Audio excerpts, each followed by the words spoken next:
Welcome to Monarch Matters, a podcast by Monarch PSG, where we explore the intersections of environmental sustainability, climate action, and social justice. Each episode dives into pressing issues, innovative solutions, and the stories driving change in our communities and beyond. Whether you're an advocate, a learner, or someone curious about making a difference, you're in the right place. Let's transform awareness into action because what matters to the planet matters to us all. We're bringing you scripted episodes voiced through AI technology powered by AiVOOV and or Voice Studio. Thank you for joining us. Let's get started. In this episode, we delve into the environmental and social justice challenges posed by data centers, examining their immense energy demands, water usage, and air pollution, as well as the disproportionate impacts on vulnerable communities. We explore the role of AI in this equation, comparing its energy footprint to traditional technologies and considering its potential applications, such as elder care. Finally, we discuss legislative actions in Maryland and Virginia, emphasizing the need for greater transparency, stronger regulations, and community involvement in shaping a sustainable future. All right. So, we've been going back and forth sharing a bunch of articles about data centers. Not exactly, light reading, right? Yeah, not exactly. But I got to say, you've got me kind of intrigued. It seems like you're wanting to go beyond just like what data centers are. Right. You want to understand why they matter. Yeah, absolutely. And I think it's a really interesting time to dive into this because data centers are at this point where, they're becoming so important, but a lot of the costs, a lot of the hidden costs are just now starting to be understood. Yeah, it's kind of like the Wizard of Oz, right? Like amazing things are happening, but nobody really knows what's going on behind the curtain. Exactly, yeah. And one of the things that's driving this massive growth in data centers is artificial intelligence. Okay. And we're not just talking about simple algorithms anymore. These new AI systems, especially those large language models, they are incredibly complex and incredibly power hungry. This reminds me of that story in the N+1 excerpt about the woman, Ella, trying to find an apartment using that real estate chatbot, Brenda. And things went kind of haywire pretty quickly. And it made me wonder, is this a sign of things to come? Are we rushing into this AI-powered future without really thinking about the consequences? Yeah, that's such a great question. And not just about, the technology itself, but about who has access to it and who might be left behind or even, harmed by it. Ella's experience with Brenda wasn't just like a technical glitch, It was a failure of design that had real-world consequences for her. So as these AI systems become more and more integrated into our lives, how do we ensure that they're serving everyone equitably? Especially since AI relies so heavily on these data centers, which we're learning come with their own set of problems. Absolutely. Yeah. And, to your point about the consequences, let's look at energy. Yeah. The Sierra Club's presentation from Prince George's County really drives this point home. The amount of electricity these data centers are projected to need is it's mind-boggling. Yeah. It's like powering a whole other city. And when you look at that slide, comparing data center energy use to things like wind farms or entire households, the scale is it's staggering. It's like our digital lives are creating this enormous energy footprint that we're not even really aware of. And the Sierra Club seems, particularly concerned about the source of that energy. They're worried that we're going to end up relying even more heavily on fossil fuels to power, this digital boom. Right. And their letter to the county council is very explicit about that. They're calling for data centers to be more transparent about their energy use and to prioritize renewable sources. But, according to that transcript from their meeting, even if data centers wanted to go all in on renewables, there just isn't enough capacity to meet the current demand, let alone like future growth. And Paige Wesselink paints a pretty bleak picture of what's happening in Virginia, where data centers are already straining the energy grid. Yeah, she actually uses the term energy crisis to describe the situation there. And what's really concerning is that they're having to keep fossil fuel plants online and even build new ones just to keep up with data center demand. It seems like we're heading in the opposite direction of a clean energy future. And in that transcript, someone said, "We in Maryland do not want to be like Northern Virginia. There's a whole lot of lessons learned there." Yeah. What exactly went wrong in Virginia? Well, it seems like they rushed into data center development without without fully considering the long-term impacts. And those impacts extend beyond just energy consumption. Yeah. The NPCA presentation highlights the significant water usage of data centers. Water. Really? I wouldn't have guessed that would be such a big deal. It is. They use huge amounts of water for cooling. And this can be a major problem in areas that are prone to droughts. And as the climate changes and droughts become more frequent, that problem is only going to get worse. So on top of the energy problem, we've got this looming water crisis linked to data centers. It's like these hidden costs keep piling up. Yeah, and they're not always so hidden. The NPCA presentation mentions this thing called the AirMARL line, which is this high voltage transmission line that's being built to bring power from coal-fired power plants in West Virginia to data centers in Northern Virginia. Wait, so even if a data center claims to be using renewable energy, it might actually be indirectly powered by coal. That's the concern. And it highlights the complexity of this issue. Yeah. We can't just look at what's happening on the surface. We have to kind of follow the energy trail, so to speak, to understand the true environmental costs. Okay, so data centers are power hungry and water intensive. What else? Well, the Sierra Club raises some serious concerns about the social and economic impacts of data center development, particularly on disadvantaged communities. Right. They argue that data centers often end up being located in already overburdened communities, contributing to, environmental injustice. Mm-hmm. And they highlight the statistic from their presentation that 2% of Virginia families had to choose between paying for basic goods and their electricity bill in 2023. Wow. And it raises the question, are we creating a digital divide where access to technology comes at the expense of basic necessities for some? It's almost like a digital version of redlining, where certain communities are bearing the brunt of the environmental and economic costs while others reap the benefits. Yeah, that's a strong comparison. But it does make you think about the distribution of these costs and benefits. And Paige Westlake brings up a specific example in that transcript of a natural gas plant being built near a community center in Virginia, despite strong opposition from local residents. So it's not just about abstract concerns about energy and water. It's about real people in real communities being impacted by these decisions. Exactly, yeah. And it speaks to, I think, a larger issue of power dynamics, right? Yeah. Who's making these decisions about where data centers are located? Are communities being adequately consulted? Are their concerns being taken seriously? And that brings me back to that feeling of being scammed that was described in the N+1 excerpt. Are we being sold this vision of a digital utopia while the reality is much more complicated and potentially harmful?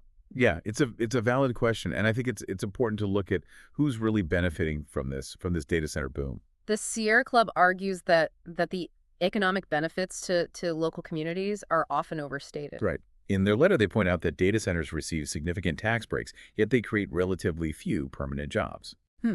And Paige Westlake raises concerns about the lack of transparency in the energy contracts between data centers and utility companies in Virginia. It seems like there's a lot of secrecy surrounding these deals, which makes it hard to hold anyone accountable. Right, and if those costs are being hidden, who's ultimately paying for them? Probably not the tech giants themselves. So are we, the users, unknowingly subsidizing this data-driven world with higher energy bills and potential environmental damage? It's almost as though we're being asked to just blindly trust that the tech industry will solve these problems. But the evidence we've seen so far is pretty concerning.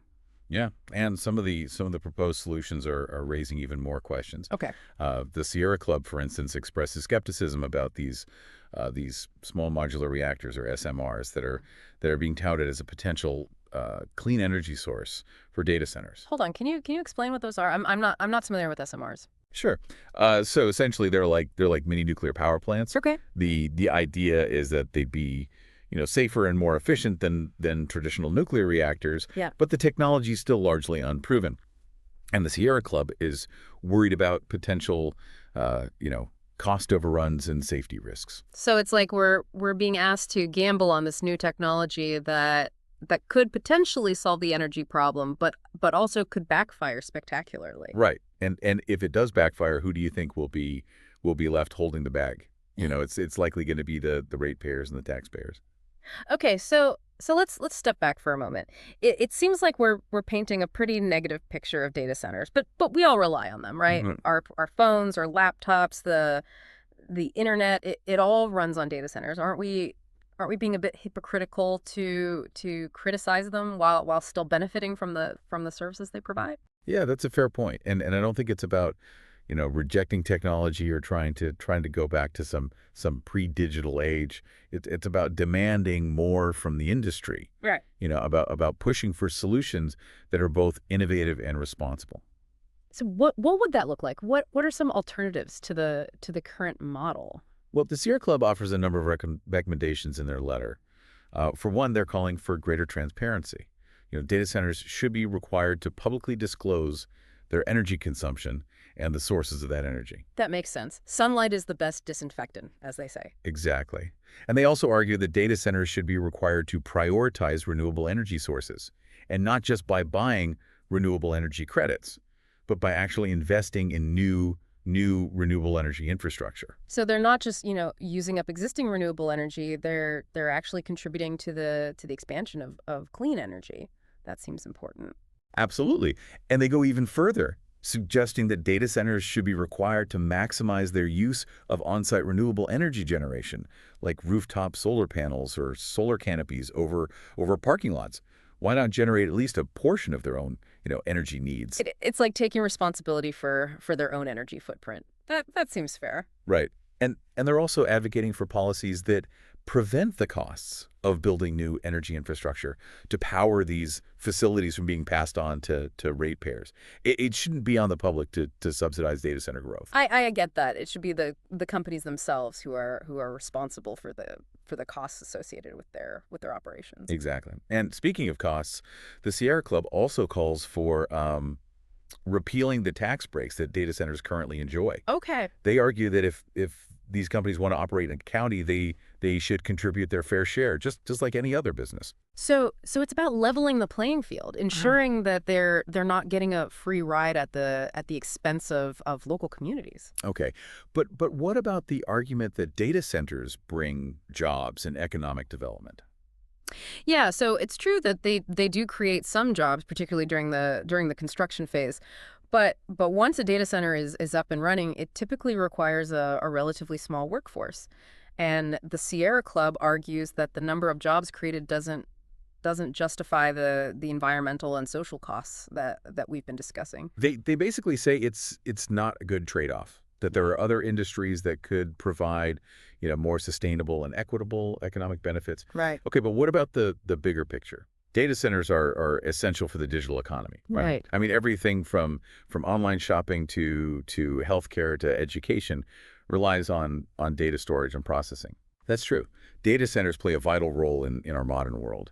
But the question is, can we achieve the same level of connectivity and functionality without sacrificing our environment and our communities? So it's not about, going offline or abandoning the digital world. It's about finding a better balance, about demanding that the industry adopt more sustainable and equitable practices. Precisely. Yeah.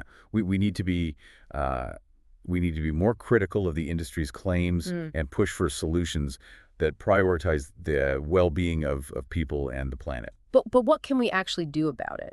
It can feel really overwhelming to try to challenge such a powerful industry. It's true that the tech industry has a lot of influence, but that doesn't mean we're powerless. The example of that natural gas plant in Virginia shows that community organizing and advocacy can make a difference. So what are some specific steps people can take if they're concerned about these issues? Well, for starters, contact your local and state representatives. Okay. Let them know that you care about the impact of data centers and that you want them to prioritize sustainable and equitable policies. And what else? Attend public hearings and submit written comments on proposed data center projects. Get involved with local environmental groups that are working on these issues. It's about making your voice heard, making it clear that this is something that people care about. Exactly. And don't underestimate the power of individual choices, right? Okay. We can all try to be, more mindful of our energy consumption, reduce our reliance on data-intensive services and support companies that are that are committed to sustainability. Yeah. So it's about being, informed consumers and responsible citizens. It's about understanding that our digital choices have real world consequences. It's like we're at this tipping point. On one hand, we have this incredible technology that connects us and enables all these amazing things, but on the other hand, we're starting to see the cracks, the unintended consequences that we didn't anticipate. Yeah, and it's not just about the technology itself, it's about the systems and structures that surround it, right? Right. The policies, the regulations, the economic incentives, all of these things shape how technology is developed and deployed. Okay, so we need to be more aware, more critical, but for those of us who aren't, tech experts, it can be hard to even know where to begin. How do we wrap our heads around these complex issues? Yeah, that's where resources like the Sierra Club presentation and the MPCA report are so valuable. They break down these complex topics into understandable language, providing kind of data center literacy that we all need in this digital age. Right, they go beyond just explaining what data centers are and really delve into the why and the so what. Exactly. Yeah, and they highlight the fact that these issues aren't just technical, they're also social, economic, and political. We need to start asking questions like who benefits from data center growth? Who bears the costs and who gets to make these decisions? And those questions apply not just at the national or global level, but also right here in our own communities. We need to be paying attention to what's happening locally, asking those same questions about data center projects in our own backyards. Exactly. It's about, holding our elected officials accountable, demanding transparency, and pushing for policies that prioritize sustainability, equity, and community well-being. So it's not just about data centers. It's about taking a more critical and engaged approach to technology in general. Absolutely. And I think the key takeaway here is that we can't afford to be passive consumers of technology. We need to be informed, engaged citizens who demand a digital future that aligns with our values. So the next time you stream a movie or send an email or even just scroll through social media, think about those data centers humming away in the background and ask yourself what kind of digital world do I want to be a part of? What am I willing to do to create that world? Because the choices we make today, both individually and collectively, will determine the kind of digital future we inherit. Well, that's it for our deep dive into the world of data centers. It's a complex and often overlooked issue, but hopefully this conversation has given you a new perspective and perhaps even a bit of motivation to learn more and get involved. Thanks for having me. And thanks to you for listening. Calling all educators, students, and community members. Join Monarch PSG, the City of District Heights Sustainability Committee, and Prince George's County Public Schools for a transformative virtual environmental justice workshop. Join us live on Tuesday, February 4th from 5 p.m. to 8 p.m. This workshop will explore critical topics like food justice, energy equity, green jobs, and more, plus practical ways to integrate environmental justice education into curriculum. The event will also spotlight the town of Eagle Harbor, a historic African-American community founded in 1925. Hear from an incredible lineup of experts, including Nicole Jackson, Principal Consultant at Monarch PSG and Senior Climate Justice Fellow at the University of Maryland, Larry Davis, CEO of Green Mechanics, Brittany Drakeford, Director of the Capital Market, Charles Ramanii from the EJ Lab at the University of Maryland, Joshua Smalley, CEO of Truly Solar, Antoine Thompson, Executive Director of Greater Washington Region Clean Cities Coalition, Yolanda Bonner, Associate Director from the Institute for Market Transformation, and Christina Kwok, Research Director at Unbounded Associates. Hosted by Antonio Hernandez from the Hip Hop Caucus, this is an event you don't want to miss.